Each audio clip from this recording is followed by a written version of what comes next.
friends, welcome to our channel Flavors and Delicacies. இன்னைக்கு நாம ஒரு டிஃபரண்டான ஒரு பிரேக்ஃபாஸ்ட் ஐட்டம் தாங்க பண்ண போறோம். என்னைக்குமே இட்லி தோசைன்னு செஞ்சு நம்ம பிள்ளைங்களுக்கு நமக்கெல்லாம் ரொம்ப அழுத்து போகுது. ஸோ இன்னைக்கு ஒரு டிஃப்ரெண்ட்டாக இன்னைக்கு ராகியை வச்சு இது ராகி சேமியாங்க. இதை வச்சு ஒரு புட்டு செய்ய போகிறோம். இது ரொம்ப ஹெல்த்தி. ஆர்டினரி இதை விட இது கொஞ்சம் ஹெல்த்தியாக இருக்கும். பிள்ளைங்களுக்கும் நல்லா ஹெல்த்து தேவையான கொஞ்சம் கால்சியம் இந்த மாதிரி விஷயங்கள்லாம் போகும். ஸோ இது செய்யலாம். இதுக்கு தேவையான பொருள் பார்த்திங்கன்னா இந்த ராகி சேமியா, தேங்காய், இது ஏலக்காவும் சர்க்கரையும் நான் என்றைக்குமே இந்த மாதிரி பவுடர் பண்ணி வச்சுக்குவேன். இந்த ஸ்வீட் ஐட்டம்ஸ்க்கெலாம் போடுற மாதிரி அது, உப்பு, அப்புறம் இந்த ராகி சேமியா வேக வைக்கிறதுக்காக கொஞ்சம் தண்ணிங்க. இது ஒரு லிட்டர் தண்ணி இருக்குங்க, அவ்வளோதான். இதில் என்ன பண்ணால் ரொம்ப கொதிக்க வைக்க வேண்டாம்.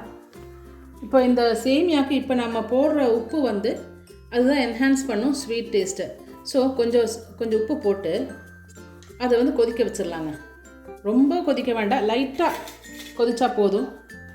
அதனால் இப்படி கொதிக்க வச்சு தட்டை போட்டு மூடி சூடு வரட்டுங்க. அதுக்கப்புறம் இந்த ராகி சேமியாவை அதில் போட்டு நம்ம சட்டுன்னு ஒரு 2 நிமிஷம் தான் வச்சுருக்கோங்க. 2 நிமிஷம் போட்டு உடனே எடுத்துடலாம். அதுக்கப்புறம் பார்க்கலாங்க. இதில் இப்போ நம்ம போட்டிருக்கிற உப்பை நல்லா மிக்ஸ் பண்ணி விட்டுடலாங்க, இல்லாட்டி அங்கங்கே கடிப்படும்.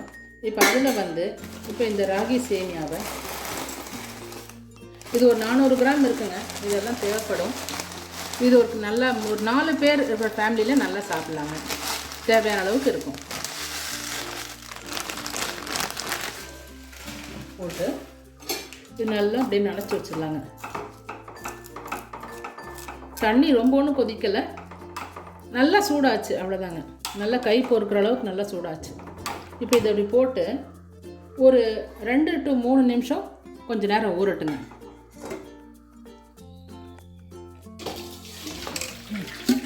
இப்போ இதில் நல்லா கொட்டி விட்டுலாங்க. நல்லா உதிரியாக வந்திருக்கு. இது தண்ணியெல்லாம் நல்லா வடிஞ்சாச்சுங்க. இப்போ அது கொஞ்ச நேரம் அந்த தண்ணி மீதி இருக்கிற தண்ணியும் நல்லா வடியட்டும். வடிஞ்சதுக்கப்புறம் நாம் புட்டு செய்யறதுக்கு ஆரம்பிக்கலாங்க. நல்லா வடிஞ்சிருச்சுங்க. இப்போ நம்ம 2 டைப் ஆஃப் இதில் புட்டு செய்ய போகிறோங்க. ஒன்று இந்த சிரட்டை புட்டுன்னு சொல்லுவாங்க. இந்த மாதிரி புட்டு, இந்த மாதிரி ஒரு இதில். இன்னொன்று நம்ம ஆர்டினரியாக நார்மலாக பண்ணுற இந்த குழா புட்டு மேக்கரில் பண்ணிக்கலாங்க. ஸோ இப்போ அடுத்து என்ன பண்ணணுன்னு பார்க்கலாம். இப்போ இந்த புட்டு மேக்கர் வைக்கிறதுக்கு நமக்கு இந்த குக்கர் தேவைங்க. குக்கர்னுடைய இந்த நாசிலில் தான், இந்த விசில் வைக்கிற இடத்துல தான் அப்படி வச்சு பண்ணணும். ஸோ அது வழியாக அடியில் தண்ணி வச்சிட்டோம்னா அதில் ஸ்டீமில் இந்த புட்டு வெந்துடும். ஸோ ஃபஸ்ட்டு இதில் வச்சுட்டு இதை ஸ்டவ் ஆன் பண்ணி விட்டுடலாங்க. ஃபஸ்ட்டு நல்லா ஸ்டீம் வரட்டுங்க. வந்ததுக்கப்புறம் நாம் இந்த புட்டு மேக்கரில் நாம் ஃபில் பண்ணி க்ளோஸ் பண்ணி இப்படி வைக்க வேண்டியதுதான். இதுதான் ஒரு மெத்தட். ஸோ நம்ம அது ஸ்டீம் வரட்டுங்க. இது வழியாக நாசில் வழியாக ஸ்டீம் வரட்டும். அதுக்கப்புறம் நம்ம வச்சிடலாம்.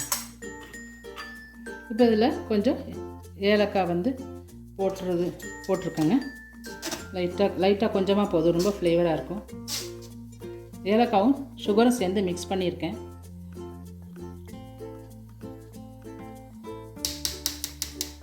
இப்போ இதில் லைட்டாக ஸ்டீம் வர ஆரம்பிச்சிருச்சுங்க. நாம் அதை வச்சிடலாம். ஃபஸ்ட்டு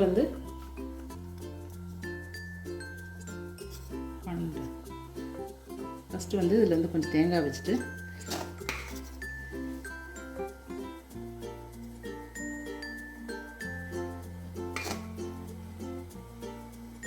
அது மேலே கொஞ்சம் இந்த ராகி சேமியா வச்சிடலாம்.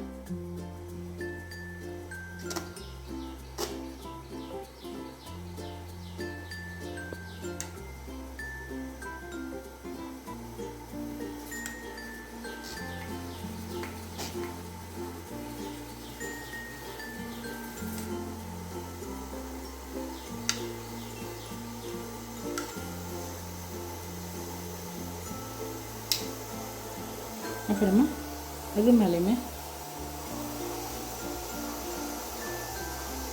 கொஞ்சம் லூஸாக வைக்கணுங்க, ரொம்ப அழுத்தியெல்லாம் வைக்கக்கூடாது, ஸ்டீம் வர்றது கஷ்டமாக போயிடும். இப்போ இந்த இதில் இப்படி வச்சிடலாங்க. வச்சு இது மூடினால் அப்புறம் மூடி வச்சிடலாம். இப்போ ஸ்டீம் வந்து இந்த ஹோல்ஸ் வழியாக நல்லா ஸ்டீம் வரணுங்க. நல்லா வந்ததுக்கப்புறம் ரிமூவ் பண்ணிடலாம். இப்போ வந்து குழா புட்டு வச்சிடலாம் சைட் பை சைட்.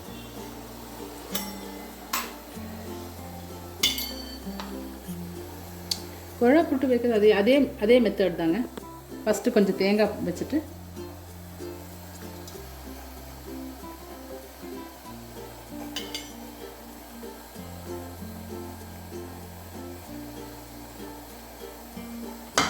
மறுபடியும் தேங்காய் மாற்றி இந்த மாதிரி வைக்கிறது.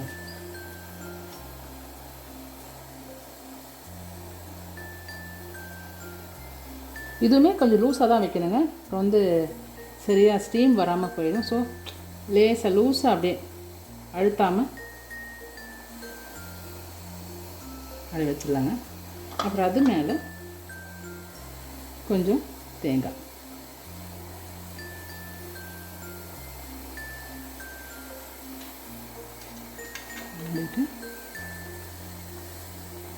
நல்லா வச்சிடலாங்க.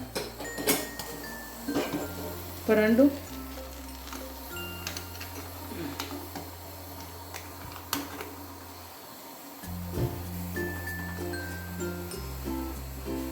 இப்போ இது வச்சாச்சுங்க. இது கொஞ்சம் டைம் எடுக்கும், ஒரு 5-6 நிமிஷம் தேவைப்படுங்க. ஸ்டீம் நல்லா வர ஆரம்பித்தோடனே நம்ம எடுத்து வச்சிடலாம். ஏன்னா இது ஏற்கனவே இந்த ராகி வெந்திருக்கு, ரொம்ப ஒன்றும் வேக வேண்டியதில்லை.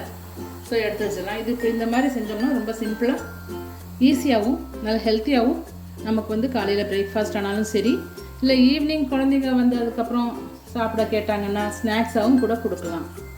ஸோ இது ரொம்ப சிம்பிளான விஷயங்க. டக்குன்னு செஞ்சிடலாம். வீட்டில் ராகி சேமியா இருந்ததுன்னா டக்குன்னு செஞ்சிடலாம்.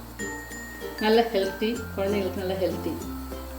ஸோ பார்க்கலாங்க. இது ஸ்டீம் நல்லா வரட்டும், அதுக்கப்புறம் பார்க்கலாம். இப்போ புட்டு ரெடி ஆகிடுச்சுங்க. நம்ம சர்வ் பண்ணிட்டோம் பிளேட்டில். இப்போது இதனுடைய பெஸ்ட் காம்பினேஷன் பார்த்திங்கன்னா பழமும் நல்லா சூடாக ஒட்டி இது இருந்துட்டால் போதுங்க. சூப்பரான பிரேக்ஃபாஸ்ட் ரெடி. ஸோ இந்த மாதிரி செஞ்சு நாம் எல்லாருக்கும் சர்வ் பண்ணிடலாங்க. ரொம்ப சிம்பிளாக இருக்கும். நீங்களும் செஞ்சு பார்க்கலாம். இந்த ராகி சேமியா வீட்டில் இருந்தால் சட்டுன்னு செஞ்சிடலாங்க. ஒரு 5 நிமிஷம் வேலை தான், அவ்வளோதாங்க. அப்போது தேங்க்யூ ஃபார் வாட்சிங். நீங்கள் வந்து உங்களுக்கு இந்த வீடியோ பிடிச்சிருந்ததுன்னா லைக் பண்ணுங்கள், சப்ஸ்கிரைப் பண்ணுங்கள், ரிலேட்டிவ்ஸ் அண்ட் ஃப்ரெண்ட்ஸுக்கு ஷேர் பண்ணுங்கள். தேங்க்யூ. இப்போ இதை வந்து உங்கள் வீட்லேயும் ட்ரை பண்ணி பாருங்கள். பண்ணி பார்த்துட்டு உங்களுடைய வேல்யூபிள் கமெண்ட்ஸை கமெண்ட் பாக்ஸில் போடுங்க. நெக்ஸ்ட் வீடியோவில் பார்க்கலாங்க. தேங்க்யூ.